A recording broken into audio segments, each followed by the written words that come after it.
Media మిత్రులకు నమస్కారం. అదేవిధంగా 50 మంది ఈ గ్రూప్ 1లో జరిగినటువంటి ఒక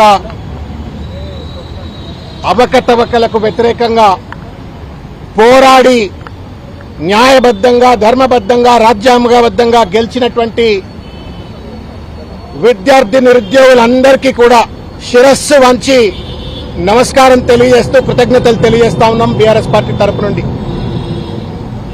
ఇది రాజకీయాలకు అతీతమైనటువంటి ఒక సమస్య. లక్షల మంది యొక్క జీవితాలతో ఇవాళ రేవంత్ రెడ్డి గారి యొక్క ప్రభుత్వం చెలగాటమాడుతూ ఇష్టం వచ్చినట్టుగా టీజీపీఎస్సీలో ఉన్నటువంటి ఒక నియమ నిబంధనలన్నీ కూడా తుంగలో తొక్కి వాళ్ళ స్వంత పరీక్ష అయినట్టుగా ఇష్టం వచ్చినట్టు నిర్వహించి ఇవాళ చేయకూడని తప్పులన్నీ కూడా చేసినారు. నిన్న హైకోర్టు వాళ్ళకి చేతులెత్తి దండం పెట్టాలా, వాళ్ళ కాళ్లు కడిగి దండం పెట్టాలనిపిస్తా ఉంది హైకోర్టు వారికి. 227 పేజీల జడ్జిమెంట్ ఇచ్చినారు. ఆ జడ్జిమెంట్ లో ఉన్నటువంటి ఒక పదం రేవంత్ రెడ్డి గారి ప్రభుత్వానికి, టీజీపీఎస్సీకి చెంప చెళ్లు అనిపించినట్టుగా ప్రతి పదాన్ని కూడా ఆ జడ్జిమెంట్ లో రాసిండ్రు. మానవత్వం ఉన్నటువంటి ఏ మంత్రి అయినా, ముఖ్యమంత్రి అయినా, ఐఏఎస్ ఆఫీసర్ అయినా, బ్యూరోక్రాట్ అయినా ఒకసారి ఆ జడ్జిమెంట్ చదివిన తర్వాత మాట మాట్లాడకుండా హైకోర్టు తీర్పును వెంటనే అమలు చేస్తూ మొత్తానికి గ్రూప్ 1 పరీక్షను మళ్లా రీకండక్ట్ చేయవలసిన అవసరం ఉంది. అది హాల్ టికెట్ల వితరణ విషయంలో కావచ్చు, ఒకే సెంటర్లో ఇష్టం వచ్చినట్టు అభ్యర్థులను సీరియల్ గా పెట్టడం కావచ్చు, ఒకే సెంటర్లో ఇష్టం వచ్చిన ర్యాంకులు ఇవ్వడం కావచ్చు, తెలుగు మీడియం వాళ్ళ నోట్లలో మన్ను కొట్టే విధంగా, వాళ్ళ జీవితాలు చెలగాటమాడే విధంగా వాళ్ళకు మార్కులు తక్కువ ఇవ్వడం కావచ్చు. ఇట్లా పుంకాలుగా ఆ జడ్జిమెంట్ లో ఉన్న అంశాలన్నీ కూడా చదివిన తర్వాత ఇది టీజీపీఎస్సీ కాదు, ఇది తెలంగాణ నిరుద్యోగుల పార్టీ శాపం అనేటువంటి రీతిలో కనబడ్డది. రేవంత్ రెడ్డి గారు, ఈ ప్రభుత్వం, ఈ టీజీపీఎస్సీ ఇద్దరు కూడా బాధ్యులనే విషయం కనబడ్డది. వాస్తవం ఏంటంటే గ్రూప్ 1 ఎగ్జామినేషన్ నోటిఫికేషన్ వచ్చినప్పటి నుండి విద్యార్థుల జీవితాలతో చెలగాటమాడుతా ఉన్నారు. జీవో 29 అని చెప్పని ఒక దొంగ జీవో పట్టుకొచ్చినారు. ఈ జీవో తప్పు. ఈ జీవోలో ఉన్నటువంటి అంశాల వల్ల ఈ రాష్ట్రంలో ఉన్న ఎస్సీలు, ఎస్టీలు, బీసీలు వర్గాలకు, అణగదొక్కబడ్డ వర్గాలకు అన్యాయం అవుతుందని చెప్పని సహేతుకంగా ఆధారాలతో చూపెట్టినప్పటికీ కూడా జీవో 29 ఒంటెద్దు పోకడతో దున్నపోత మీద నీళ్లు పడ్డట్టుగా వ్యవహరించి ఆ జీవో 29 అమలు చేసే ప్రయత్నం చేసినారు. సరే, ప్రిలిమ్స్ అయిపోయింది, కనీసం మెయిన్స్ ఎగ్జామ్ అన్నా చక్కగా నిర్వహిస్తారా అంటే దాన్ని కూడా పూర్తిగా లోపభూయిష్టంగా నిర్వహించినారు.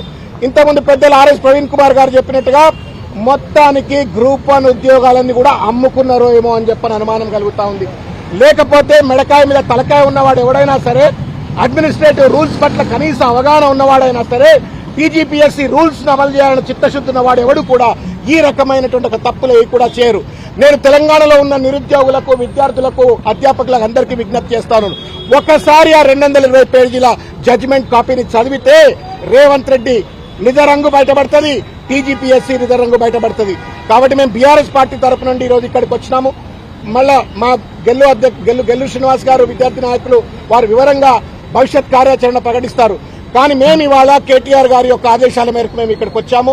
వచ్చి మేము కమిషన్ వారికి ఒకటి, బేషరతుగా మీరు హైకోర్టు ఆర్డర్ను అమలు చేయండి.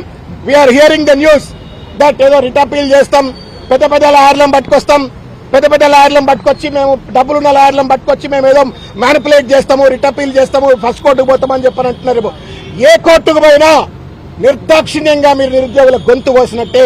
మీ దగ్గర డబ్బులు ఉండొచ్చు, పెద్ద రాయలు రావచ్చు, రిట్ అపీల్ చేయొచ్చు, సుప్రీంకోర్టు పోవచ్చు, ఇంకెక్కడికైనా పోవచ్చు. మీరు వేసే ప్రతి అడుగు తెలంగాణ నిరుద్యోగ విద్యార్థుల యొక్క భవిష్యత్తును సర్వనాశనం చేసినట్టే, కాల రాసినట్టే అనే విషయాన్ని రేవంత్ రెడ్డి గారు, టీజీపీఎస్సీ తెలుసుకోవాలని చెప్పని. హుందాతనం ఉండాలా.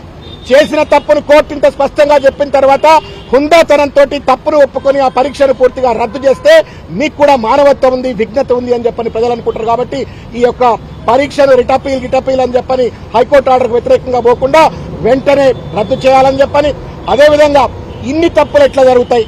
There is an IAS officer sitting there. ఆయన ఒక చైర్మన్, ఆయన కింద ఇంకొక సెక్రటరీ ఉంది, ఆయన ఐఏఎస్ ఆఫీసర్, ఇంతమంది అధికారులు ఉన్నారు. ఇంతమంది ఉండగా ఇన్ని లోపభూయిష్టంగా ఎగ్జామ్ ఎట్లా నిర్వహిస్తారు? ఇన్ని లక్షల మంది జీవితాలతో ఎట్లా చెలగాటమాడతారు?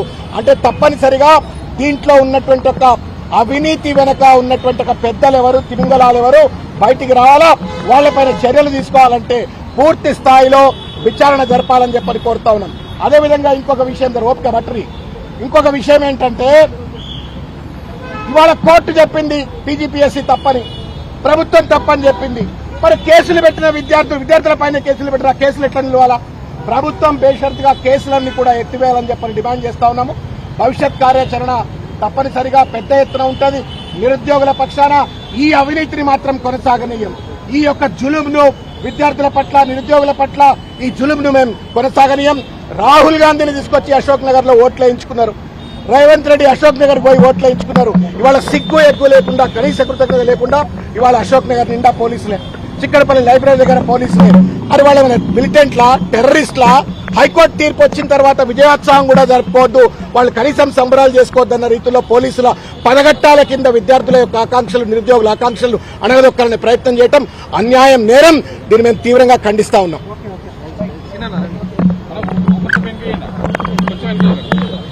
కొంచెం బ్రీఫ్ గా చెప్పాలన్నా.